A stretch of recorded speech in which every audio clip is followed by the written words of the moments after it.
Let's bring in Rabbi Uriel Vigler now. The rabbi is the founder of the Belev Echad organization here in New York. And these folks help wounded veterans in Israel. And I know, Rabbi, it started off as kind of an idea, just a bunch of people in New York looking to do some good work. And boy, I was reading a little bit about this earlier. It has expanded into just this amazing global organization and operation, and particularly now, you're doing some great work. Tell us about what you're trying to do and what you're able to accomplish in this particular war that's broken out. You know, this war is horrible. It's we have an organization helping wounded IDF soldiers. We help every soldier live a life without limits. Help them recover. Our team is there on the ground, visiting every single hospital there is in Israel right now. The stories that are coming out of there are horrible, horrific. I mean, one soldier had a RPG missile hit his tank. He was burned all over, blinded in both of his eyes. Another one just yesterday, his leg had to be amputated. I mean, it's story after story after story, hundreds of stories that our team are encountering. We have a facility near Tel Aviv, which we've transformed into like this mini hospital right now, where we are literally treating soldiers, giving them everything they need to recover, and we are there for them. We're there for every single wounded soldier. Whatever they need, we will be there.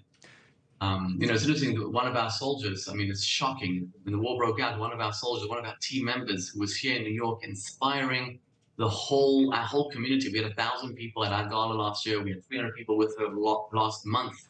Her name is Raz Mizrahi. And on Shabbat morning or Saturday, we realized she was missing. We couldn't find her for 2 days straight. We were praying. And unfortunately, we heard the news that she was massacred. She was butchered for blood by Hamas. And we're mourning. We're upset. We're outraged.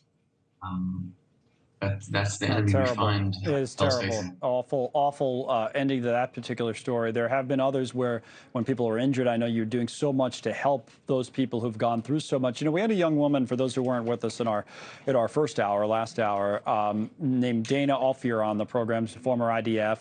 And, you know, I know she's involved with your organization and spoke a little bit about her experiences. Let's listen to what she told us last hour, then we'll come back and talk about it some more. Here she is.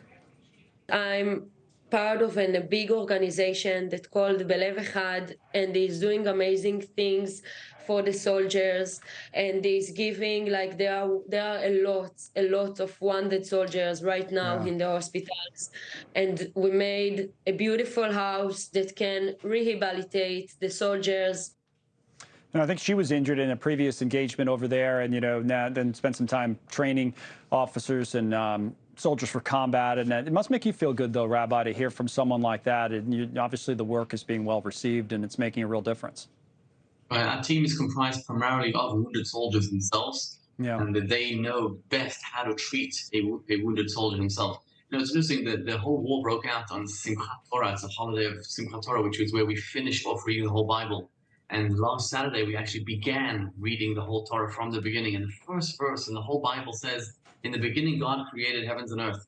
And the commentaries explain why is it that the Torah begins with that commentary. And Rashi explains, because if one day the nations of the world will come and tell us, Israel is ours, you stole it from us, we will tell them, God is the boss. In the beginning, God created heavens and earth. It's his will, and he gave it to whoever he wants. He gave it to the Jewish people.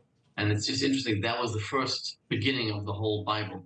So we hope and pray this war ends.